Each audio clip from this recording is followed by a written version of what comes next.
So I like to joke that I'm the wrong one of my siblings that's called to a priesthood. So I'm from a big family. I'm one of 10. And my older brother always thought about the priesthood. I loved families. I loved big families. I wanted to get married. That's what I wanted to do.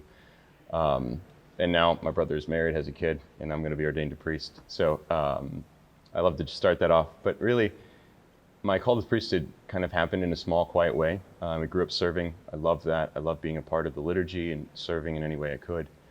And I took great pride in that. And then when I started going into high school, I started trying to figure out what I wanted to do with my career. And so I kept looking at different career options, and I kept crossing off, like, this isn't right, this doesn't fit. And the priesthood, that idea came up, and I just couldn't, like, cross it off the list, you know, it kind of. And so the more I thought about it, I realized it clicked with everything I wanted to do. It fit with wanting to help people. It fit with the values of my faith and my family. And so it fit my life. But I wasn't convinced about it until I actually entered seminary. So I went into seminary not convinced I wanted to be a priest at all, but convinced that I needed to try it out, to ask the question.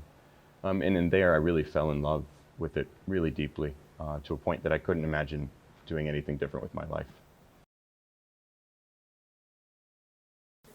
Absolutely, yeah. My experience of seminary has been a little bit different because I've been to 3 different seminaries. Normally it's 1 or 2. But just the way my career kind of worked out, I've been to different seminaries. But one thing that's been kind of present in all of that is, one, the prayer life is just like, it forms you how to pray and enter into relationship with Christ in a way that I wouldn't have otherwise. And the other thing is just how great friendships you develop there. You're studying with men who have the same goal as you have, to grow deeper in relationship with Christ, and also to learn how to serve and love the people of God. And so you just like create great friendships, just really truly good friendships, and that's been a great gift. My advice to guys considering possibly entering vocation is just to try it out. Like I said, I entered seminary without convinced that I wanted to be a priest, and it's there that I found it out. So the seminary is the place to ask the question. It's a time to try to learn and grow about yourself, come to an understanding of yourself. And so my advice is to give it a shot and to ask, because entering seminary doesn't mean you're going to be a priest. It's a chance to discern and ask.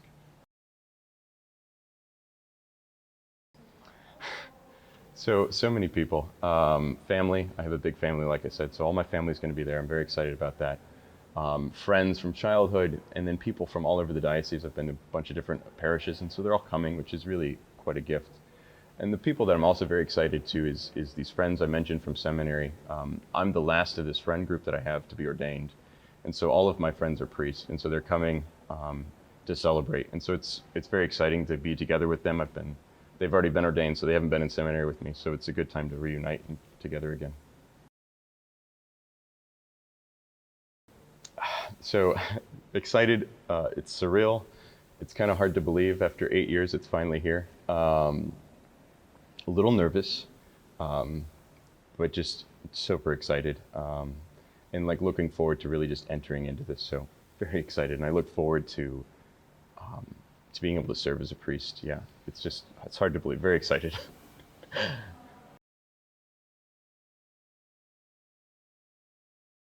The thing I'm most looking forward to is celebrating the Eucharist, to be able to bring the body and blood of our Lord Jesus Christ down to earth and to give it to the people of God.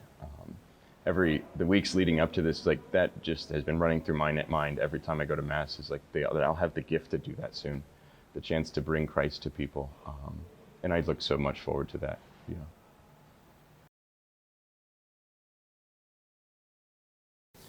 Thank you. One thing that's been very present to me as I prepare for ordination is that I could not have done this without so many people. Without the people of God supporting me in prayer, without the people of God in the parishes that I've had to work with, who formed me and helped me to learn they've helped form my heart to be a priest, through their prayer, through their actions, through their gifts and support. So we're like incredibly just full of gratitude for all that they've done.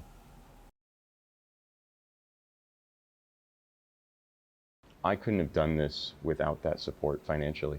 I couldn't have been able to have the freedom to leave college and to go into seminary to ask the question, is this what God's asking of me, without having the financial support.